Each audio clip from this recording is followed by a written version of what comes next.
जरा कल्पना कीजिए, आज से लगभग 6.6 करोड़ साल पहले की दुनिया की एक ऐसा ग्रह जो पूरी तरह से अंधेरे में डूबा है, हर तरफ सिर्फ आग और राख है।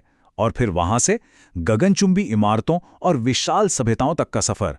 मानव विकास के इस बेहद दिलचस्प विश्लेषण में हम इसी टाइम ट्रैवल पर निकलने वाले हैं। डायनासोर के अंत से लेकर मेसोपोटामिया की सभ्यता तक की ये कहानी सच में रोंगटे खड़े कर देने वाली है। और सबसे हैरानी की बात पता है क्या है?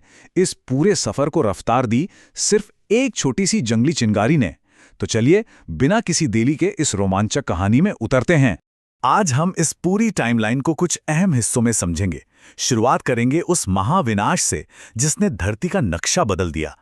फिर हम मिलेंगे लूसी से, जो हमारे विकास की एक बहुत अहम कड़ी है। उसके बाद बात होगी आग की, जिसने रातों रात इंसान की किस्मत बदल दी। फिर हम चलेंगे दुनिया के पहले महानगरों यानी मेसोपोटामिया की तरफ, और अंत में देखेंगे कि कैसे एक महान सभ्यता मिट्टी में मिल गई। तो हमारी पहली कड़ी है महाविनाश से नई शुरुआत। आज से 6.6 करोड़ साल पहले की बात है। हुआ यूं कि चिक्सुलब नाम का एक बहुत विशाल उल्कापिंड पृथ्वी से आ टकराया। आप इस टक्कर की ताकत का अंदाजा इसी बात से लगा सकते हैं कि ये लाखों परमाणु बमों के एक साथ फटने जैसा था। और नतीजा 75%। जी हां, धरती के 75% जीव जंतु और वनस्पतियां पल भर में साफ हो गए। जो डायनासोर 15 करोड़ साल से धरती पर राज कर रहे थे, वो बस राख बनकर रह गए। लेकिन इसी तबाही के बीच गहरी गुफाओं में कुछ बहुत छोटे और कमजोर स्तनधारी जीव किसी तरह बच निकले। उनके पास खाने को कुछ नहीं था, वो बस राख खाकर अपनी जान बचा रहे थे। अब देखते हैं कि तबाही के बाद धरती ने खुद को कैसे संभाला।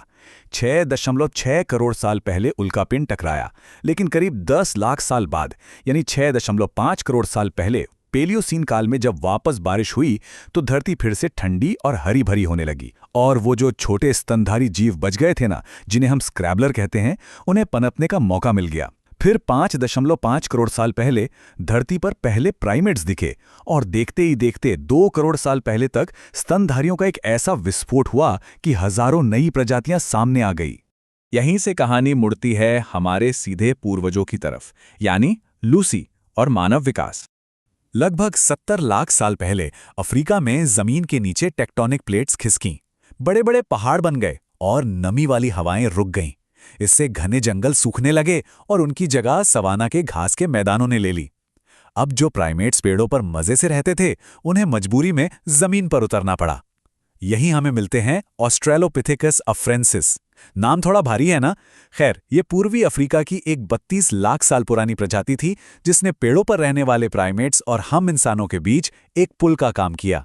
इससे एक बात बिल्कुल साफ हो जाती है, हम सीधे आज के बंदरों से विकसित नहीं हुए हैं, बल्कि हमारा पारिवारिक पेड़ बहुत ही उलझा हुआ और कई शाखाओं वाला है। इस प्रजाति को समझने में सबसे बड़ी कामयाबी मिली 24 नवंबर 1974 को। कहानी बहुत दिलचस्प है। अमेरिकी मानव विज्ञानी डोनाल्ड जोहानसन इथियोपिया की कड़कती धूप में रिसर्च कर रहे थे। तभी रेत में कुछ हड्डियां दिखीं। जोहानसन इतने एक्साइटेड हुए कि अपनी चाय वहीं छोड़कर दौड़ पड़े। उन्हें एक महिला होमिनिन का लगभग 40% पूरा कंकाल मिला। और मजे की बात यह है कि उस वक्त उनके कैंप में बीटल्स बैंड का मशहूर गाना Lucy in the sky with diamonds बज रहा था। बस उसी गाने पर इस ऐतिहासिक कंकाल का नाम बड़े प्यार से लूसी रख दिया गया। अब आप सोच रहे होंगे कि इस लूसी में ऐसा खास क्या था? दरअसल लूसी 2 पैरों पर बिल्कुल सीधे खड़ी होकर चल सकती थी, लेकिन उसकी उंगलियां और हड्डियां थोड़ी मुड़ी हुई थीं, जिससे वो पेड़ों पर भी बड़ी तेजी से चढ़ सकती थी। उसका दिमाग आम वानरों से काफी बड़ा था। एक तरह से लूसी वो अल्टीमेट मिसिंग लिंक थी, जिसकी तलाश विज्ञान को हमेशा से थी। लेकिन विकास का ये पहिया यहीं नहीं रुका। अब हम बात करेंगे उस चीज की जिसने सच में सब कुछ बदल दिया, आग। मानवता की सबसे बड़ी क्रांति। लूसी के बाद होमो इरेक्टस आए, लेकिन उनकी जिंदगी बहुत खौफनाक थी। आग की खोज से पहले का जीवन जरा इमेजिन कीजिए। भयंकर ठंड, घुप अंधेरा, कड़ा और कच्चा मांस चबाना, और रात के अंधेरे में उन बड़े बड़े शिकारियों का डर जो अंधेरे में देख सकते थे।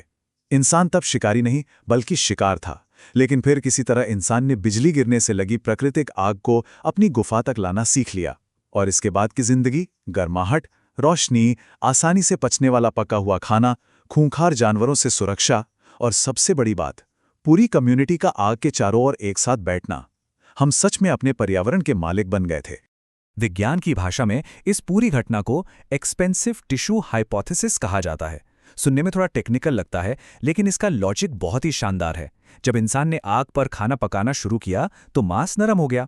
अब हमारे शरीर को वो कच्चा मांस पचाने के लिए पेट में ज़्यादा एनर्जी खर्च नहीं करनी पड़ती थी। तो वो जो एक्स्ट्रा एनर्जी बची ना, उसने सीधे हमारे दिमाग का विकास करना शुरू कर दिया। और इसी वजह से हमारे पूर्वजों के दिमाग का साइज 10,300 क्यूबिक सेंटीमीटर के पार पहुंच गया। मतलब आग ने हमारे खाने को ही नहीं पकाया, हमारे दिमाग को भी एक नया आकार दिया। और फिर एक वक्त ऐसा आया जब इंसान ने कुदरत के भरोसे बैठना छोड़ दिया। उसने खुद आग बनाना सीख लिया। ये 3 सिंपल स्टेप्स देखिए। पहले, चकमक पत्थर यानी फ्लिंट को पायराइट पत्थर से टकराना। दूसरा, उससे निकलने वाली चिंगारी को किसी सूखी काई पर गिराना। और तीसरा, हल्के हल्के फूंक मारकर एक टिकाऊ आग पैदा करना। जब चाहो जहां चाहो आग जला लेने की इसी ताकत ने इंसानों को दुनिया के ठंडे से ठंडे कोनों तक पहुंचने की आज़ादी दी। दिमाग बड़ा हुआ, पके हुए खाने से एनर्जी मिली, तो इंसान ने सिर्फ औजार बनाना ही नहीं बल्कि खेती करना भी सीख लिया। और यहीं से हमारी कहानी पहुंचती है मेसोपोटामिया तक, पहली सभ्यता का उदय। ये कोई मामूली बात नहीं थी। टिग्रिस और यूफ्रेट्स नदियों के बीच का ये इलाका, जिसे फर्टाइल क्रीसेंट या उपजाऊ अर्धचंद्र कहते हैं, यहीं पर आज से लगभग 5,000 साल पहले दुनिया के पहले मेगा सिटी उरुक का जन्म हुआ। जो इंसान कभी गुफाओं में छिपता था, उसने अब ईंटों के घर, चौड़ी गलियां, ऊंचे ऊंचे जिगुराट मंदिर और खेतों के लिए पानी की जटिल नहरें बना ली थीं। ये एक बिल्कुल ही नई दुनिया थी। मेसोपोटामिया के लोगों का लाइफस्टाइल भी कमाल का था। उन्होंने गेहूं, जौ और खजूर की खेती की, गाय, भेड़ और ऊंट जैसे जानवरों को पाला जो उस वक्त के ट्रकों की तरह काम करते थे। लेकिन यहां सबसे मजेदार फैक्ट पता है क्या है? खेतों में काम करने वाले दिहाड़ी मजदूरों को सैलरी के रूप में बियर दी जाती थी। जी हां, काम के बदले बियर। इसके अलावा अच्छी फसल के लिए वो प्रकृति के देवताओं की पूजा करते थे, जैसे आसमान के देवता अनु और पानी के देवता एनकी। अगर हम वहां के समाज को देखें तो वो मुख्य रूप से 4 हिस्सों में बटा हुआ था। सबसे ऊपर राजा और पुजारी, उनके नीचे व्यापारी और कारीगर, फिर किसान और मजदूर, और सबसे नीचे दास। ये व्यवस्था सुनने में भले ही जाति व्यवस्था जैसी लगे, लेकिन दिलचस्प बात यह है कि ये जन्म के आधार पर नहीं बल्कि लोगों के पेशे और उनके काम पर आधारित थी। और यहाँ एक और बात जो सच में हैरान करती है, वो है महिलाओं की स्थिति। उस प्राचीन दौर में भी मेसोपोटामिया में महिलाओं को संपत्ति रखने और कानूनी विवाह अनुबंध यानी मैरिज कॉन्ट्रैक्ट बनाने के अधिकार प्राप्त थे। और तो और एन्हेधुआन्ना नाम की एक पुजारिन दुनिया की सबसे पहली ज्ञात लेखिका बनी। महिलाओं के कानूनी अधिकारों के नजरिए से हजारों साल पहले उठाया गया ये एक बहुत ही ऐतिहासिक कदम था। अब जरा इस नंबर पर गौर कीजिए, 282। ये नंबर इतिहास में बहुत अहमियत रखता है।